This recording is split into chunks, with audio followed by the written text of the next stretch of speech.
बयनिसिमबो गोजोननाय जासिहरनाय थाबाय दाख्लै बावैसो आङो मोनसे भिडिअ होदोंमोन बेनो जादों जाहैबाय जिथुनाखि आइफवालिनिफ्राय ओरैहाय सानजाहाथिंजाय फैयोब्ला मोनसे आइलेन्डआव हाबफैनाय जिथुनाखि आइ नदि गोदानै बानायजानाय ब्रिज माने बेखौहाय फेब्रुवारिनि 28 थारिखआवहाय अपेनिं खालामगोन होननानै आङो नोंथांमोननो भिडिअ लाबोदोंमन ओमफ्राय मानो होनना बुङोब्ला पस्टपन जादों मानो होनोब्ला माखासे खामानि दंबावोमोन बिसोरखौ माने मावफुंजोबनो हायैयाव पस्टपन जानाय जादों ओमफ्राय दा फिक्स डेट जाबाय ओमफ्राय बे डेटआ माला जागोन आं नोंथांमोनहाय भिडिअनि गेजेरजोंहाय लाबोगासिनो दङ बे ब्रिजखौ मावनाय जिथुनाखि PWD इन्जिनियार सारमोन दं आं बिथांमोननिफ्रायनो मिथिनानै लानि माला फोथारजानाय जागोन अब्ला नायलांनो हागोन दायो आंजों लोगोसे दं जिथुनाखि बे दलांखौ एबा बे ब्रिजखौ मावनाय PWD नि एसिस्टेन्ट इन्जिनियार सार दङ नै आं बिनिफ्राय मिथिनानै लानि दाख्लैहाय जोङो खोनानो मोन्दोंमोन फेब्रुवारिनि 28 होननानै ओमफ्राय पस्टपन जानाय जादों ओमफ्राय दायो बेखौहाय फोथारनायनि फिक्स डेट जाबाय नामा सार जेनेबा बेखौहाय जों दा 5 थारिखआव जा CM सारा बङाइगाव प्रग्राम लाखादों दा बेहाय फैनाय लोगो लोगो जों बेखौबो बेथ' होनो होननानै जों दा आखायाव लादों दानि 5 थारिखआव ने सार दानि मार्च मासनि 5 थारिख आच्छा ओमफ्राय सार ओरैनो बे दलाङा बेसेबांसो गोलाव मिटार 907 मिटार बे दालाङानि गोलावा 907 मिटार ने आच्छा दा बयबो निश्चय खोनाखाबाय अब्ला दानि 5 थारिखआव ने सार 5 थारिखआवनो बेखेवनाय जागोन ओमफ्राय बेयावहाय आलासि हिसाबैहाय सोर फैगोन जेनेबा आलासि हिसाबै फाइनाल प्रग्राम जायाखै खिन्थु CM सारा फैगोन होननानै जों मोनथिदों आरोखि आच्छा दा निश्चय खोनाखाबाय थेंक इउ सार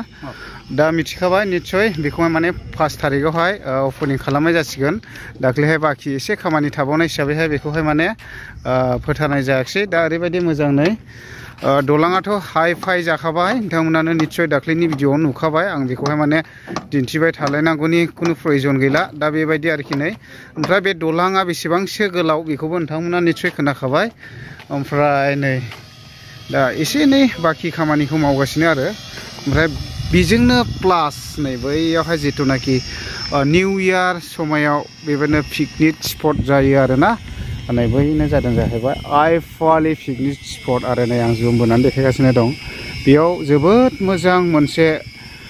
लकेसन दङ जिथुनाखि बैग्रिबारि सायख्लुम ओरैबायदि दै स्राय स्राय बेयावहाय माने गोदान बोसोराव बयबो लावखार ओंखाम जायो बा पिकनिक जायो आरो दा नोंथांमोनाबो निश्चय बे दलांखौ नायनो फैनायजों लोगोसे मालाबा समाव नैबेयावनो पिकनिक जानानै थांनो हागोन आरोखि दा आं दलांखौथ' नोंथांमोनहाय भिडिअ खालामलायनानैहाय देखायलायबाय थाला जास्ट नै आं बिदि देखायनोसै जुम बोनानै बेखौ नायलांबाय थाला आरो बाइकजोंहाय सालायना आं देखायबाय थाला दा बेबायदि आरोखि ओमफ्राय नै बेखौहाय माने फिक्स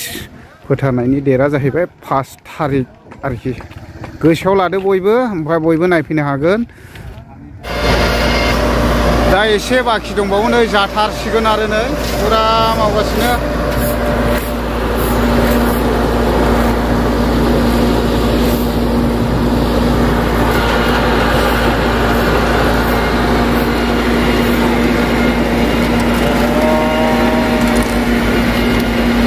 दा लगायखायो आरो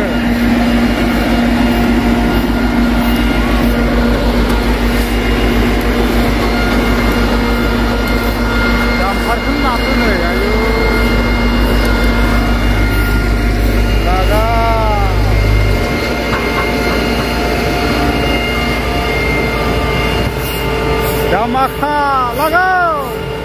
5 थारिखआव अपेनिं खालामनांगौनि खोथा दं लागाव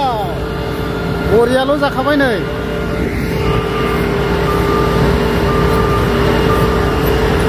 दा लोगोफोर नोंथांमोना निश्चय खोनाखाबाय बे दलांखौ माला फोथारगोन ओमफ्राय दा फिक्स डेट जाबाय आरो आङो दाख्लैहाय भिडिअ लाबोदोंमोन ओमफ्राय पस्टपन जादों डेटआ ओमफ्राय दा आङो नोंथांमोननोहाय फिक्स डेट भिडिअखौहाय लाबोनाय जाबाय दा 5 थारिख होननानै नोंथांमोना निश्चय खोनाबाय दा जायफोरा फैनो गोसो नैबे दलां फोथारनायाव बयबो फैनो हागोन ओमफ्राय बेयावहाय बेबायदिनो आलासि महरैहाय सोर फैगोन बेखौबो नोंथांमोना मिथिखाबाय दा बेजों लोगोसे नैबे आइलेन्ड ओनसोलनि जेसेबांनाखि संसार जानाय रायजो राजाफ्रा ओरैबायदि दैजों मोगा मोगि जानो गोनां जायोमोन मानो होनना बुङोब्ला माजे समाय बेफोरबायदिनो बेमार आजार जानायफोरखौ हस्पिटालफ्राव लांनो थाखायबो बिराद प्रब्लेम जायोमोन ओरै डिलिभारि लांनोबो प्रब्लेम जायोमोन गोबां फरायसाफ्रा नैबे आइ नदि दैखौहाय बारनानैहाय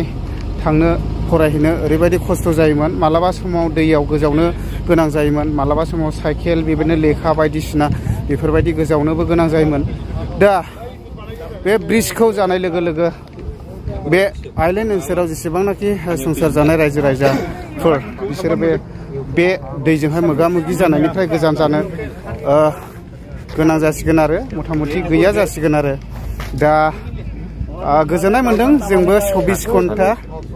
24 घन्टा जोंबो